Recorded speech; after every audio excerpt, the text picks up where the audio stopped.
Bunga di Batu Cadas. Audiobook, novel silat. Cerita, Esa Mintarja. Jilid 67. Kita mempunyai cara lain yang harus kita pikirkan masak-masak, jawab Buntal.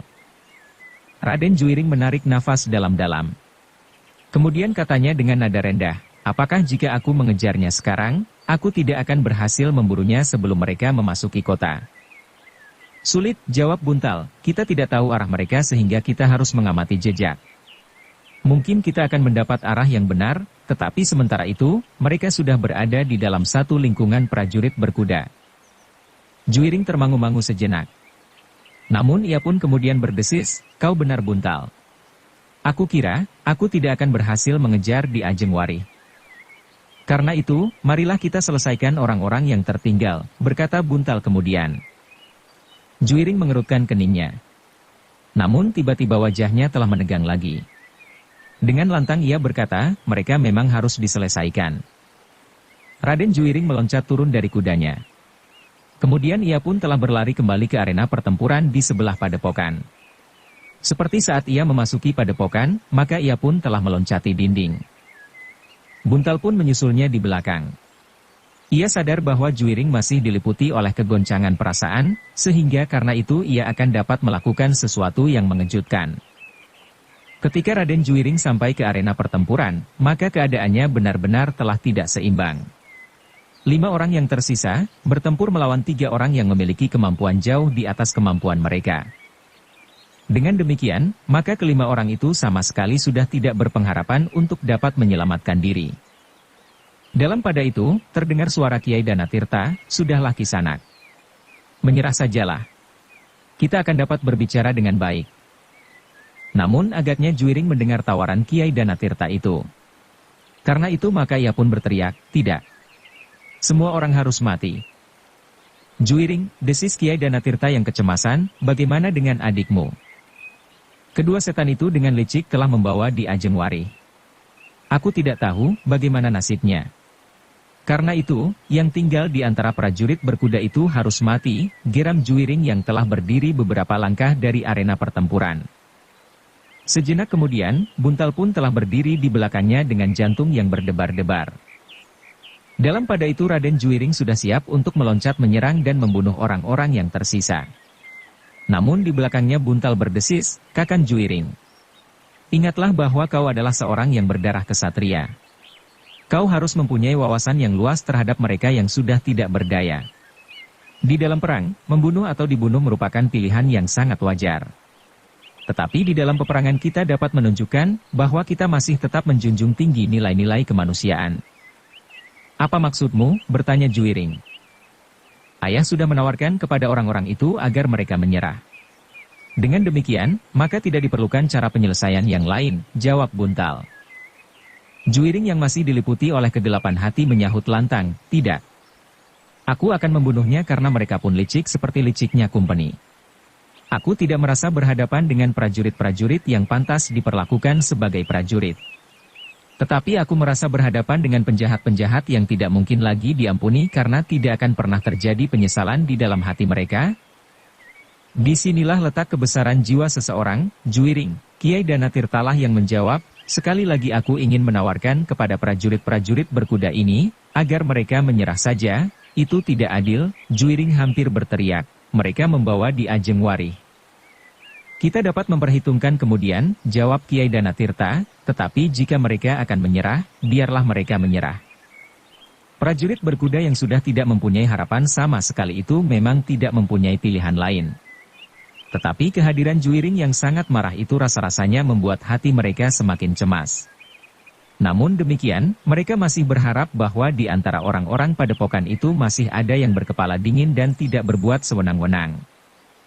Dalam pada itu, Buntal selalu berdiri di sebelah Juiring. Ia masih saja merasa cemas, bahwa Juiring akan kehilangan pengamatan diri dan melakukan tindakan yang tidak bijaksana terhadap lawan-lawannya yang justru akan bertentangan pula dengan perintah Pangeran Mangkubumi sendiri. Ya, perintah Pangeran Mangkubumi, ingatan itu telah mendorongnya untuk berbisik, Kakang Juiring. Bukankah kita termasuk pasukan Pangeran Mangkubumi? Ya, kenapa? Bertanya Juiring. Kita harus selalu ingat pesannya lewat siapapun juga. Lewat Ki Wandawa, lewat Ki Sarpasrana, lewat para tumenggung yang berpihak kepadanya dan lewat setiap prajurit yang berdiri di sisi Pangeran Mangkubumi itu, desis Buntal. Ya, apa pesannya? Juiring yang marah itu hampir berteriak. Jangan bertindak terlalu kasar terhadap sanak kita sendiri. Terhadap orang-orang berkulit sawo seperti kita, lanjut Buntal. Kata-kata Buntal itu ternyata telah menyentuh hatinya. Ia pun pernah mendengar pesan Pangeran Mangkubumi seperti itu. Dan karena itulah, maka hatinya menjadi agak tenang, sehingga ia dapat memandang prajurit-prajurit berkuda yang sudah tidak berdaya itu sebagaimana sikap seorang kesatria dari Surakarta. Karena itu, maka katanya kemudian, baiklah ayah. Jika mereka memang bersedia menyerah, segala sesuatunya terserah kepada ayah. Kiai Danatirta masih bertempur meskipun sudah tidak lagi harus memeras tenaganya, karena selain lawannya sudah jauh berkurang, mereka pun nampaknya sudah tidak berpengharapan lagi. Bahkan nampaknya Arum pun dapat mengerti maksud ayahnya, bahwa orang-orang itu sebaiknya tidak meneruskan perlawanannya, karena memang tidak akan ada gunanya lagi. Dengan sikap Juiring yang menjadi lebih lunak itu, maka Kiai Danatirta sekali lagi berkata kepada prajurit-prajurit berkuda itu, sekarang, menyerahlah Kisanak. Kalian tidak akan mempunyai kesempatan lagi. Kelima orang yang masih bertempur dengan setengah hati itu pun tidak lagi dapat menahan hati untuk menyerah. Karena itu, maka salah seorang dari mereka pun berkata, kami menyerah. Kiai Danatirta pun kemudian memberi isyarat kepada Ki Dipanala dan Arum, agar mereka surut beberapa langkah untuk memberi kesempatan kepada kelima orang itu meletakkan senjatanya. Demikianlah, maka kelima orang itu pun segera melontarkan senjata masing-masing. Meskipun masih nampak kekhawatiran mereka terhadap sikap Juiring, namun menyerah adalah kemungkinan yang paling baik yang dapat mereka lakukan. Ki Danatirta menarik nafas dalam-dalam. Sebenarnya lah bahwa nafasnya memang sudah mulai berkejaran. Meskipun sejak kehadiran anak-anak angkatnya pekerjaannya sudah menjadi semakin ringan. Kelima orang prajurit berkuda itu pun kemudian berdiri berjajar. Sementara Juiring dan Buntal melangkah maju mendekati Kiai Danatirta yang memandangi orang-orang itu seorang demi seorang.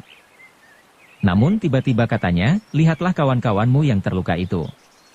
Bawalah mereka ke pendapa padepokan. Mungkin aku sempat mengobatinya. Kelima orang prajurit itu termangu-mangu, sementara Kiai Danatirta mengulangi, cepat, sebelum terlambat. Kelima orang itu pun kemudian menghampiri pemimpin mereka yang terluka parah, sementara di sebelahnya duduk kawannya yang lengannya tersobek oleh senjata Arum pada saat ia menghindari serangan Buntal. Meskipun luka itu hanya pada lengannya, tetapi lengan itu bagaikan terkoyak sampai ke tulang, sehingga orang itu hampir menjadi pingsan karenanya. Bawalah mereka ke pendapa, berkata Kiai Danatirta. Kelima orang itu pun kemudian memapah seorang yang terluka di lengannya, dan mengusung pemimpinnya yang sudah tidak sadarkan diri karena luka-lukanya. Dengan tergesa-gesa mereka telah membawa kawan-kawan mereka yang terluka itu ke pendapa padepokan, sementara kawannya yang seorang lagi, telah dipapah oleh Buntal dari bawah sebatang pohon di halaman. Meskipun lukanya telah ditaburi obat, namun nampaknya orang itu kian menjadi lemah. Dalam pada itu, agaknya Kiai Danatirta tidak sampai hati membiarkan orang-orang itu terluka tanpa perawatan. Meskipun orang-orang itu telah berusaha untuk menangkapnya hidup atau mati, tetapi setelah mereka menyerah, maka terasa getar belas kasihan di hati orang tua itu. Apalagi Kiai Danatirta pun mendengar, bahwa Pangeran Mangkubumi sendiri telah berpesan, bahwa lawan yang sesungguhnya bukannya prajurit-prajurit Surakarta, tetapi Kumpeni. Hanya dalam keadaan terpaksa sajalah, maka para pengikut Pangeran Mangkubumi harus bertempur dan barangkali tidak dapat dihindari lagi, akan jatuhnya korban di antara Sanak dan Kadang sendiri. Selain mereka yang terluka parah, maka di antara mereka yang masih bertempur beberapa lama kemudian itu pun ada yang telah tergores senjata pula. Tetapi luka-lukanya tidak berbahaya dan tidak mengurangi kemampuan mereka. Meskipun demikian orang-orang itu pun harus mendapat perawatan. Namun dalam pada itu, Kiai Danatirta pun menyadari bahwa dua orang yang melarikan Rarawari ke kota, bukan saja akan menyerahkan Rarawari, tetapi mereka tentu akan menceritakan apa yang telah terjadi di padepokan.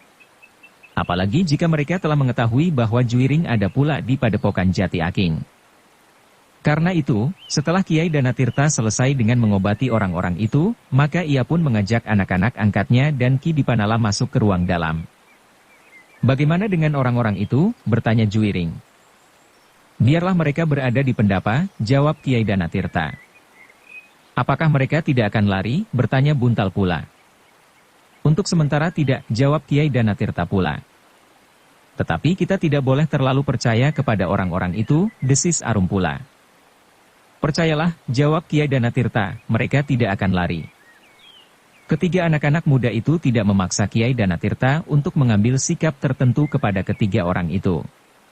Meskipun ada juga semacam kekhawatiran, tetapi mereka mencoba untuk mempercayai Kiai Danatirta. Dalam pada itu, setelah mereka berada di ruang dalam, maka Kiai Danatirta pun berkata kepada Raden Juwiring, "Angger Juwiring, hilangnya Rarawari merupakan masalah khusus bagi kita, terutama Angger Juwiring dan Ki Dipanala." "Ya Kiai," desis. "Ki Dipanala, bagaimana aku harus mempertanggungjawabkan hilangnya putri itu jika pada suatu saat aku bertemu dengan Pangeran Ranakusuma?" Kiai Danatirta mengangguk-angguk.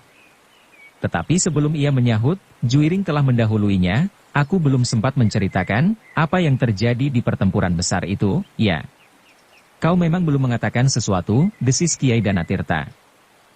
Juwiring menarik nafas dalam-dalam. Dipandanginya Kiai Danatirta dan Ki Dipanala berganti-ganti. Kemudian katanya, "Yang terjadi, benar-benar merupakan satu bebanten, korban, yang tiada taranya bagi perjuangan Surakarta untuk mengusir orang-orang asing yang semakin dalam mencengkeram tanah ini." Wajah Kiai Danatirta dan Ki Dipanala menegang. Dengan nada rendah Kiai Danatirta bertanya, "Apa yang telah terjadi?" Juwiring pun menceritakan apa yang telah terjadi di peperangan dengan singkat. Beberapa orang senapati terpilih di Surakarta telah gugur dan terluka, di pihak manapun mereka berdiri. Ki Dipanala menarik nafas dalam-dalam. Wajahnya menunduk sementara suaranya menjadi parau, "Jadi Pangeran Ranakusuma telah gugur?" "Ya," jawab Juwiring, "aku melihat saat-saat ayahanda menghembuskan nafasnya yang terakhir. Tetapi aku mencoba untuk berbangga. Justru ayahanda yang sebelumnya menempuh jalan yang salah, pada saat terakhirnya, ia telah berdiri di pihak yang benar." Ki Dipanala mengangguk-angguk kecil. Namun kemudian desisnya, "Aku telah mengabdi di Kapangranan untuk waktu yang lama. Meskipun aku termasuk orang yang dibenci, tetapi aku merasa bahwa Ranakusuman adalah rumahku sendiri. Aku sudah menyaksikan yang manis, tetapi juga yang paling pahit di Ranakusuman. Dan di saat-saat terakhir segalanya harus terjadi. Pangeran Ranakusuma gugur di peperangan, sementara Raden Ayu mengalami kejutan jiwa. Dan kini, kita semuanya menghadapi satu masalah yang tidak kalah beratnya. Rarawari jatuh ke tangan orang-orang yang memusuhi Pangeran Ranakusuma dan Raden Juwiring." "Yang terjadi, sudah terjadi," desis Kiai Danatirta. "Marilah kita berbuat sesuatu dengan landasan kenyataan ini untuk mendapatkan hasil yang sebaik-baiknya." Juwiring menarik nafas dalam-dalam, sementara Ki Dipanala berkata, "Memang sulit untuk mendera perasaan sendiri. Tetapi aku ingin mencoba untuk mempergunakan nalar sebaik-baiknya." "Marilah kita mencobanya," berkata Kiai Danatirta. "Sekarang kita harus mulai menilai keadaan dengan kenyataan yang kita hadapi. Padepokan ini tidak akan dapat memberikan ketenangan lagi." "Ya," desis Ki Dipanala, "kita memang harus pergi. Tetapi bagaimana dengan Rarawari?" "Aku belum dapat mengatakan sesuatu," jawab Kiai Danatirta, "tetapi kita akan berusaha.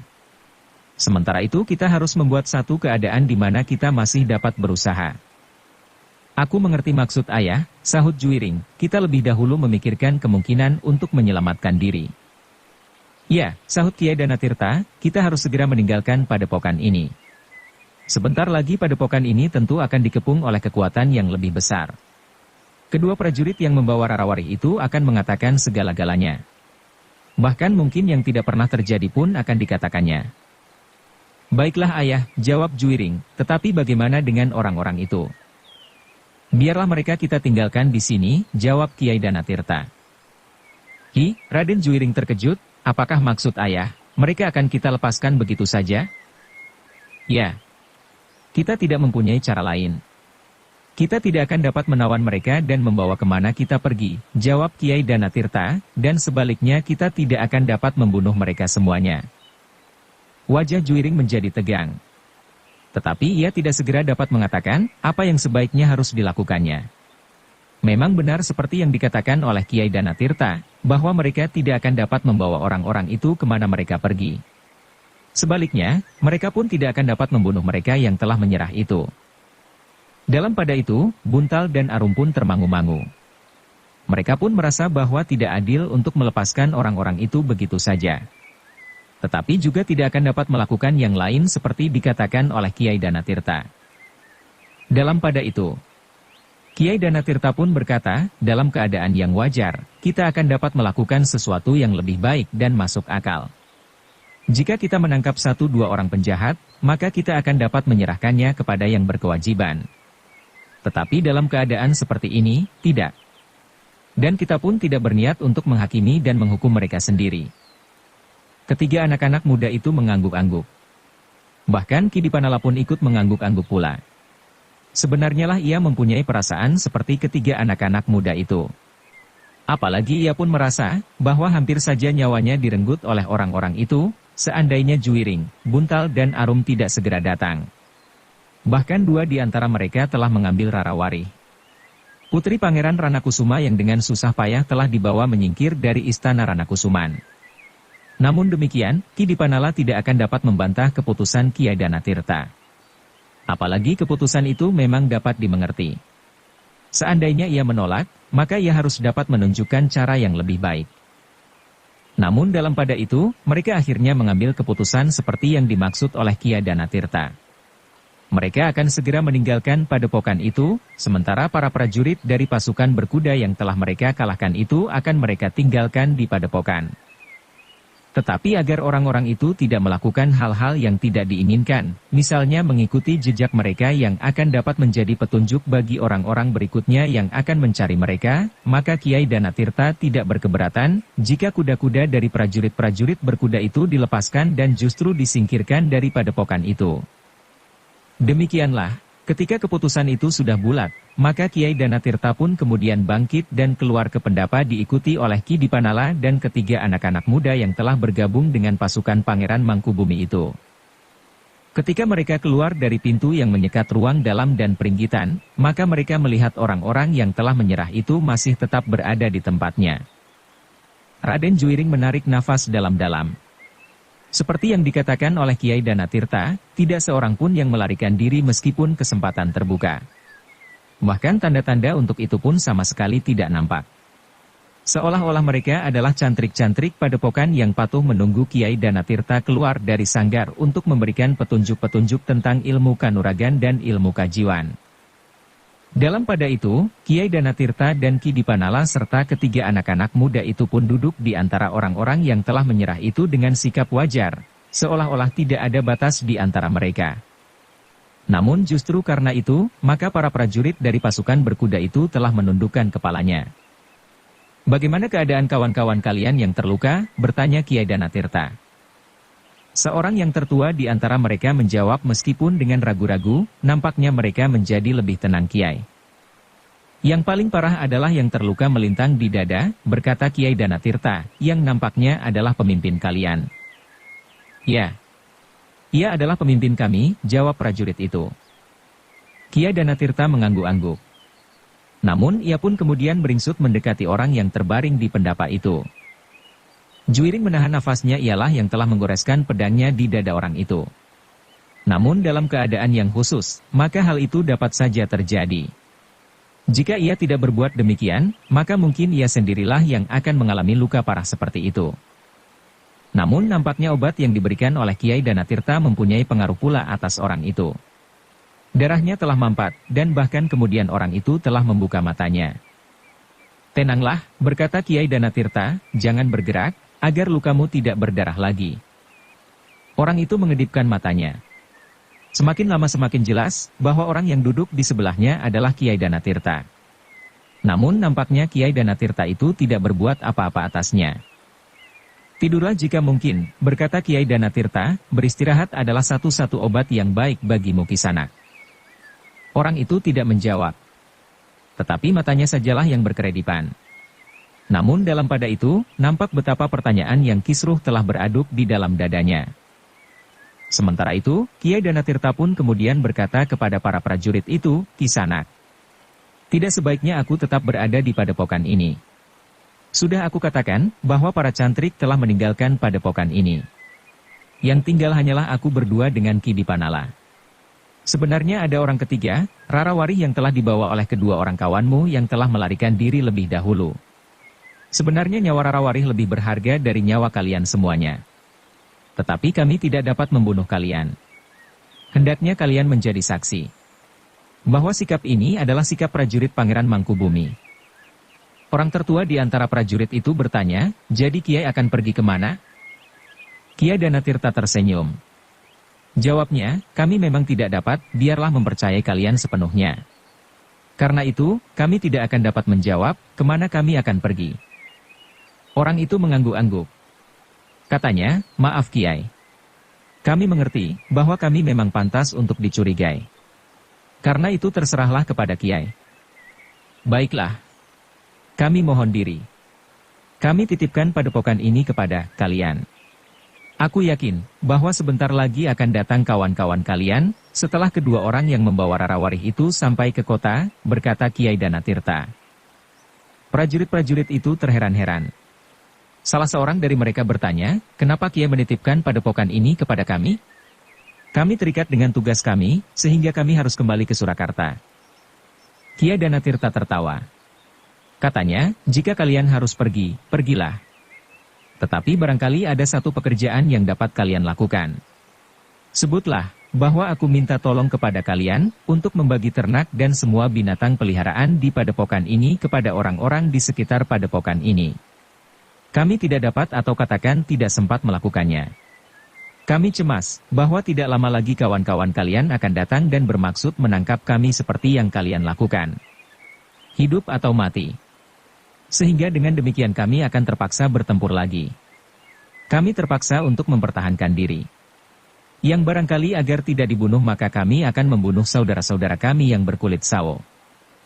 Para prajurit itu tidak menjawab. Tetapi sebagian dari mereka telah tersentuh hatinya meskipun mereka tidak mengatakan sesuatu. "Nah," berkata Kiai Danatirta, "waktunya telah tiba. Sebelum kawan-kawanmu datang, kami akan menanggalkan padepokan ini." Para prajurit itu hanya dapat mengangguk-angguk saja sementara Kiai Danatirta berkata selanjutnya, "Tetapi maaf Kisanak.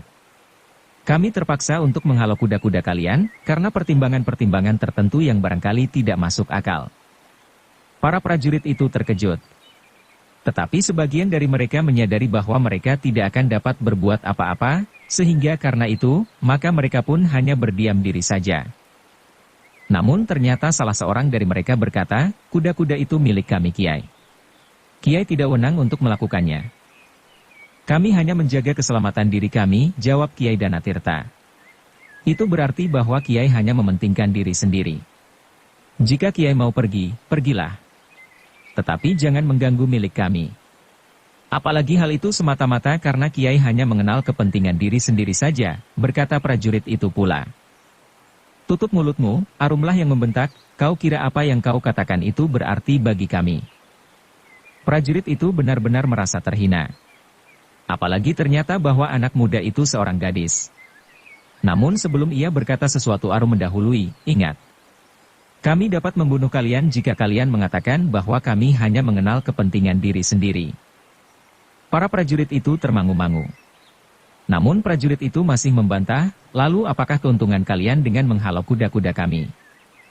Tidak seorang pun di antara kalian akan dapat mengikuti kami atau setidak-tidaknya mengetahui arah kepergian kami setelah kami keluar dari padepokan ini," jawab Kiai Danatirta, "tetapi bagaimana dengan kami? Kami bukan penghuni padepokan ini. Kami harus kembali ke Surakarta," desis prajurit itu pula. "Berjalan kaki," bentak Arum yang marah, "atau bunuh diri saja di sini setelah kalian gagal membunuh kami. Ingat, kalian akan membunuh kami. Dan kami hanya menghalau kuda-kuda kalian. Atau kau memang minta dibunuh saja?" Prajurit itu benar-benar tersinggung.